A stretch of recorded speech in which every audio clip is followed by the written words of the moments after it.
Hello and welcome to the briefing room. I'm Bill Froehlich from WTCM Radio News, your host for the show today, and thanks for tuning in. It's our weekly roundup of some of the stories that have been making headlines all across northern Michigan with the journalists that cover those stories. And with me at the table today, Jeremy McBain from the Petoskey News-Review. Jeremy, thanks for coming in. A pleasure, Bill. Good to have you back again. Of course, this is primary election week. This is kind of the big news for us as we lead up into elections, and then, of course, the aftermath of all the chaos that follows election night. We've had a couple of big races in our coverage area this season. We have. We had the Wayne Schmidt, Greg McMaster race, which is a pretty big one. Over in the Angema County area, the Tristan Cole, Tony Cutler, and the third candidate race. For the Republican seat, we had the up in the Petoskey area, the Lee Chatfield, Frank Foster, Republican nomination race. Of course, can't forget about the Democrat seat for the state senate, which was Phil Belfie and Jimmy Schmidt. Yep. So it was really busy. There's a lot going on it, as well as all your county races and right. Let's just kind of go down that list in order. And Greg McMaster and Wayne Schmidt. What strikes me about that, I guess, two things. Number one, I thought it would be closer than it was, and number two, Wayne Schmidt's got some name recognition, but outside of Grand Traverse County, really, and some of Kalkaska from a term ago, nobody in the Senate district has had to think about him or vote for him before. Whereas Greg McMaster kind of has pretty regional name recognition. Give me, your take on that. Were you surprised by the results at all? I was surprised that it wasn't closer. I too thought it was going to be a close race. I want to say I was surprised at the results of it, but then another part of me says I wasn't. Greg McMaster does have the name recognition, but sometimes with name recognition comes notoriety with it, and it's easier to take pot shots at you. And he had a lot of baggage. I mean, let's be honest. He has a lot of baggage with him. Wayne might have benefited from having a lesser known picture than McMaster did. Yeah. It really is tough to say. Plus, there might have been a little bit of a backlash to the whole Tea Party angle that McMaster was pushing. We've seen that in a lot of races around the state of Michigan, except for northern Michigan. Northern Michigan seems to have more of a Tea Party slant interest amongst electorate. Especially in Antrim and Emmett County. Yes. I mean, I kind of thought he would do really well there. That surprised me too, because that movement is pretty popular in those areas, but I don't know if it's as popular down here in Traverse City. Yeah, I mean, Wayne won 2-1 in Grand Traverse County, which wasn't entirely unexpected. Yeah. But I think Greg won Sheboygan County, and then it was fairly close in some of the others. But obviously, Greg didn't make up the ground that he would have needed to make up to overcome some of that. We had a lot of on our radio station, a lot of campaign ads, a lot of negative ads the last 2-3 weeks. Did you see that up north as well? Yeah, we didn't see the so much on the radio as much as the mailings. I mean, every time I go to my mailbox, there's like 5 different mailings in there from on the campaign, and the majority of them were negative. And that might have been another thing that turned a lot of people off with McMaster, is he was very heavily supported by Americans for Prosperity, I believe they're called. And a lot of people do not have a high opinion of them. And they kind of, the people I spoke with seemed to be a little insulted that there was this outside organization spending so much money on their local race. That might have hurt them. But then again, it's hard to say. there was so much money being poured into that race. And there's almost the flip side down here where we had Great Lakes Education Project behind a Yeah. mailer on behalf of Wayne, not that he was connected to it directly, but with a negative mailer against Greg, and that Yeah. seemed to get some backlash too. Yes, you're absolutely right. Both sides went negative. I tend to think that the real turning point in that election, and it's just my gut feeling, was when it came out that McMaster's own mother and his daughter weren't supporting him. Bill Ballinger from inside Michigan politics said, pretty much that's a really bad sign when you can't get your mother and daughter. And there may have been some sort of reason behind it, some family story about that, but the general public doesn't really, all they see is your mother and daughter aren't supporting you. So that's a real negative. But I'm just, I'm really, at this point, kind of reaching for reasons for that race and a lot of the races and what happened in that, because it takes a while to really analyze election results and understand the electorate and what exactly made them decide one way or the other. It's hard to say. Here it is. We're about a couple days after the election, and we're still analyzing. So yeah. On the Democrat side, Jimmy Schmidt and Phil Belfry, that was super close, wasn't it? It was. I have a tendency to believe that one was close because of our primary system here in Michigan. In a lot of the way it works is you can only vote on one side of the ballot. If you want to vote on the Republican side, you have to stick to the Republican side. You want to vote Democrat, you have to stick to Democrat. The problem with that, and this is something I've argued for a few years now, is that it disenfranchises a lot of voters here in northern Michigan. And what I mean by that is there are a lot of county races in particular, county commission races, where there are only candidates in one party, and there are no candidates that run in the other party. So the race is decided during the primary. For example, in Charlevoix County, where I live, there were two people running for the county commission seat in the district that I live in on the Republican side. And there was nobody running over the Democratic side. So even if I wanted to vote on the Democratic side, there was nobody to vote for on the Democratic side. So the whole race is going to be decided there at the primary.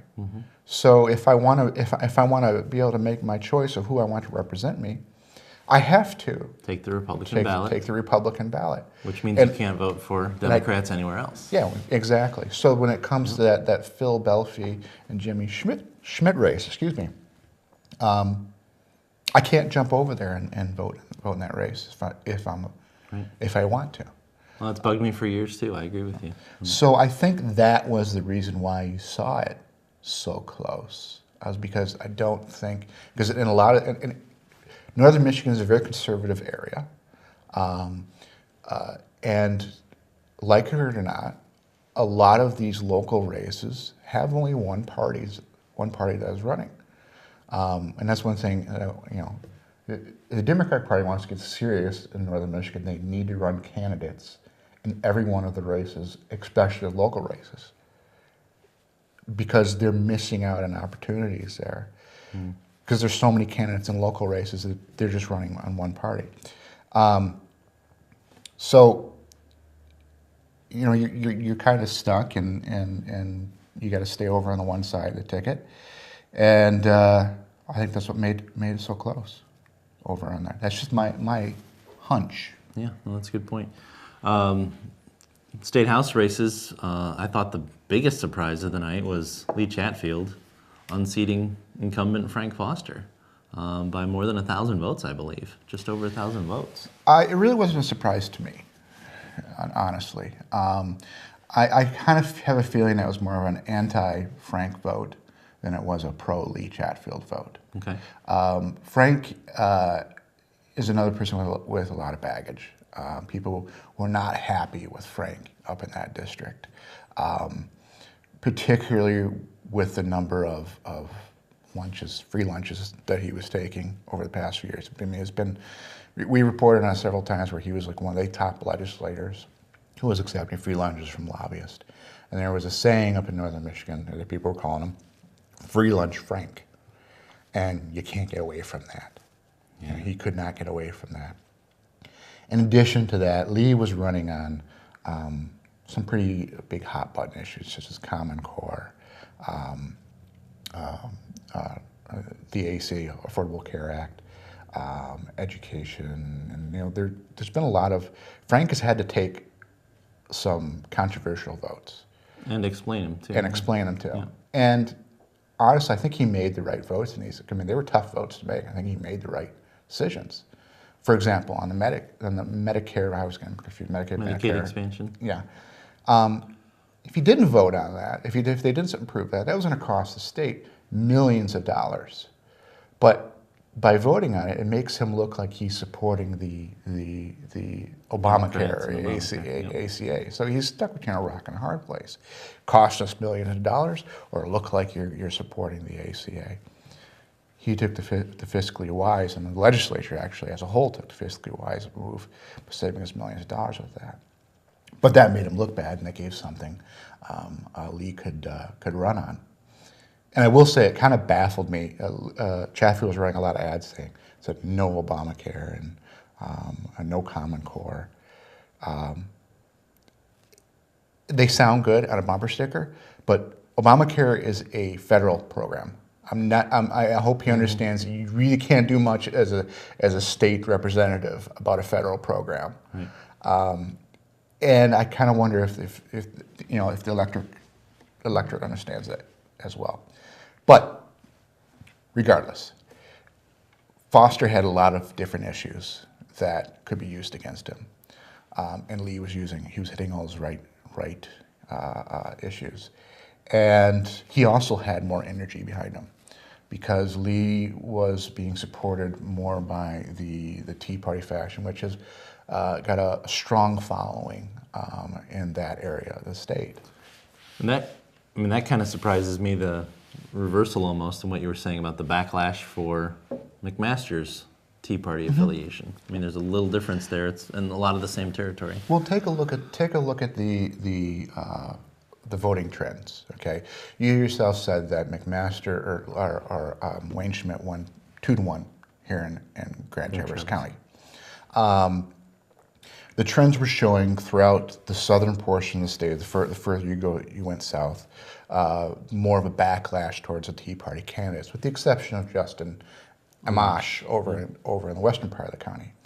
And that's a trend that you were seeing throughout the United States. But you also said that it was a lot closer in Sheboygan areas and further north. Well, you see more support for, and just my observations of the news and the electorate, you do see more support for the Tea Party faction in Antrim, Charlevoix, Emmett, Sheboygan counties than you do in Grand Traverse County. So he's going to get 2-1. Wayne will get 2-1 in Grand Traverse, and it'll be closer the further north you go. And Grand Traverse has more residents than they do further north. So that's going to be a really hard deficit to overcome. So that would explain the kind of difference between McMaster and Lee Chatfield. Is Lee Chatfield was going for electric, which was a lot stronger in that movement than McMaster was. Proportionally, yeah. And McMaster, in the area where it had the highest population center, that movement wasn't as popular. So I think that would explain it. Again, though, this is just a theory or a hypothesis. I could be completely wrong on it, but that's just my observation. We're all about hypothesis and theory at this table, so that's fine. We won't challenge you on that. Sorry, I need my coffee this morning. No, that's all right.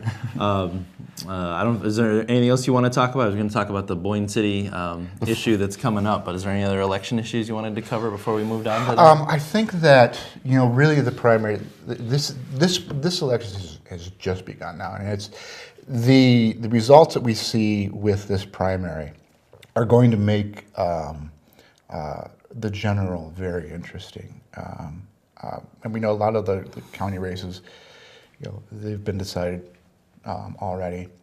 But with the representative and Senate seats, especially over in the Chatfield race, because there's a Democratic opponent, and I'm not convinced that this election of Lee Chatfield doesn't make this Democratic opponent stronger. Because Lee is very extreme conservatism, and it's going to be very hard for him to appeal to a moderate voter. So when you have that sort of situation, that makes your opponent stronger. Yep. So it should be an interesting race to see how it comes out. See if Lee can appeal to the moderates, or if the Democratic opponent can appeal to the moderates. Yeah, well, that's an excellent point. Another election-related issue is one that's going to be coming up down the road now, theoretically in November in Boyne City. This issue over fluoridation of the water. What was it, May or June? The city commission said no, we're pulling the plug on fluoride, but the citizens revolted in some ways. Well, I mean, we wrote a few editorials on this issue. They made a decision that has no basis in scientific fact. They based it upon internet myths and YouTube videos in pulling fluoride from the water. I mean, they had actual experts, medical experts, sitting there at the table in Boyne City saying fluoride is fine. It's well within the healthy range for it. And these people who are pushing for pulling the fluoride out, they're pushing myths and half-truths, and this is not, what they're saying is not true. And the commission said, we're going to believe that the people pushing the myths. So that's what the people want. Yeah, that's what the people want. Well, the medical professionals said, no, this can't stand. So they tried to get the commission to re-look at their decision. The commission said no, and these professionals in Boyne City said, fine, we're going to take it to the people. And the people, so far, according to the petitions, are saying, yeah, we want it back in the water. We don't believe these. I mean, we looked into the matter. We did the Petoskey News-Review did some investigative stories on fluoride because we wanted to see what they're saying was factual or not, and we couldn't find any support for the anti-fluoride folks, other than one or two websites out there which clearly have an agenda on them, and they're so filled with misinformation, it's insane. So anyhow, as you can see, which way we swung on the whole matter, but yeah, they're going to put it back to vote, and I've put a couple of polls up on our website trying to see what the electorate thinks about it over in Boyne City, and it's like 2-1. That they want it back. We talked to Tom Vereiser, a dentist up there yesterday, who said the city commission now has a couple of choices. They can, when they talk about this at their next meeting, they can put off a decision on it for 30 days, or they can agree to go ahead and put it on the ballot, or they can do nothing about it right now. But he said there's the potential that the city commission can now not act fast enough that it won't be on the ballot in November. They can delay in time. They can delay enough that there won't be enough time to get it on the ballot. Yeah, I believe that's true. It seems to me like that's opening the door for a lot more backlash against the city commission than there already is. Yeah. We'll see. We'll see what they do. I don't know what they're going to do. I really don't know what they're going to do. Because you definitely have a large group of people which are upset with the decision that was made, and it was a 3-2 decision. So it's Have very close. they already stopped the fluoride, or was that due to take effect down the line at some point? Do you know? Oh God, I'm probably gonna be wrong on this one. I believe they stopped it, but don't quote me on that. All right, I won't hold you to it. I want to talk about some of the interaction with the public you've had about election issues, and we can talk about that. But first, I want to take a break here on the briefing room. We'll be right back with Jeremy McBain right after this. Continuing financial support for Up North TV comes from East Bay Charter Township, the City of Traverse City, Elmwood Charter Township, and the Charter Township of Garfield. Their support makes it possible for our communities to create and enjoy local programming. Help bring awareness, promote your cause, or share your craft. Get started at upnorthmedia.org.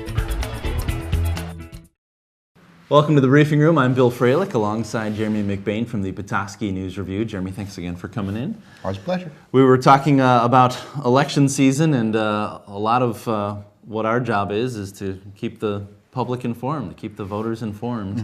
But that, in a lot of ways, takes a willing public. Yes. And they have to be willing to accept that knowledge when it's offered. You've had a couple of interesting stories up at the paper, and one of them I'm hoping you'll share is about someone who came into the office and wanted to know what was on the ballot. Yeah. Well, there's a reason I call it the silly season. I mean, people act silly during this time of year.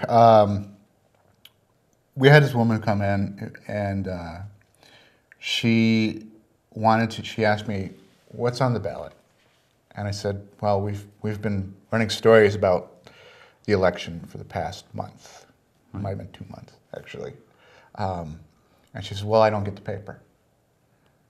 So, well, we've been running stories about it, and we've been doing stories in the past month. Well, are you going to have a story about what's on the ballot? I said, We've been doing that. We've been doing that, yes, for about a month now at least. We have several stories about it. She says, "Well, I want to know what's on the ballot." You could have sent her to the clerk's office at that moment. Yeah, at that point, but it might have been the morning ahead of my coffee. And at that point, I'm still kind of like, "What's going on here? Is this really happening?" And she looks down, there's a paper sitting in front of her, and she looks down at one of the top story in the paper and says, "Oh, this is the information I'm looking for." And she pulls out a pad of paper, and she starts writing some stuff down on the paper. And I look at her and I said, "Well, okay, great. That's a good reason why you should get the paper." And then she looks up and she says, "Thank you," turns around and walks out. Like, thank you for supporting your local paper. Buy a paper. Yeah. I get that often. I mean, sometimes people will say, we'll have a lot of in-depth coverage for a couple months out from an election, and we'll be, thinking we're really kicking butt on the election, getting all the information out there, and I'll start getting phone calls. When are you going to have election stories? Where have you been? Well, we want election stories, the day before the election. I don't have enough room in the paper for all of those, and I want to get all the information. I want to really dig into these issues. And there have been times where we've said, "Okay, we're going to run all the election stories in the last few days before an election." We've done. I've tried this out. I get phone calls from people saying, "Where are your election stories? Why don't you have any election stories?" And like several weeks out. Yeah. So I can't win. So we decided to just do our thing. Month, 2 months out, we start really digging into the issues. And Maybe the Monday before the election, you could reprint all of the election stories into one special issue. We do that for the general election. $2 or $3 for that one or something. Yeah, we actually, for the general election, we put a special tab together and insert that into a paper. For the primary, we generally just, run the stories throughout the year. Not the year, throughout the month. The season, yeah. You've also commented about phone calls and emails you've received, and you've been called everything from a liberal to a conservative Yes. and other names in between. I have never said which side of the fence I come down on, because I don't come down on either side. There's so much to dislike about both of them, and there's so much to like about both of them. So I refuse to ever come down. But I get called so many names. Every day I get called a liberal and a conservative in the same day. Means at you're least doing more than something right. once. Yeah, and it really ratchets up right before an election. People just get so angry and so emotional about elections, and sometimes it gets a little disheartening. I'm like, come on, these people, the people that your candidate, that support your candidate, are not inhuman barbarians. They're humans too. They pay taxes. They have kids, and and significant others, just like you do. They're Americans, they're as much patriots as you are. Yeah. And just the nastiness that people have towards each other on election season just gets tiring. And I keep hoping with every election that I'll see less of that. But sadly, it just feels like over the past couple of years, especially, it's just getting worse. Yeah. I don't like that. We've got, when I was in television, I did candidate profiles at election season, and would pretty consistently hear from people, that night or the next morning after the story aired, how I was way too favorable to one over the other. But I would get calls about both. Yeah. You bashed so-and-so. You bashed so-and-so. Yeah. Well, Yeah. as long as you think I'm bashing them both equally, then we're doing something. Yeah, We're doing you're doing something right, man. We also had one of the races for the radio station where we got an email and a phone call, and I don't know if it was from the same person or not, but two comments in separate formats about how we were clearly supportive of this candidate A, and it came out, last week or earlier this week that someone within the radio station had donated to candidate B.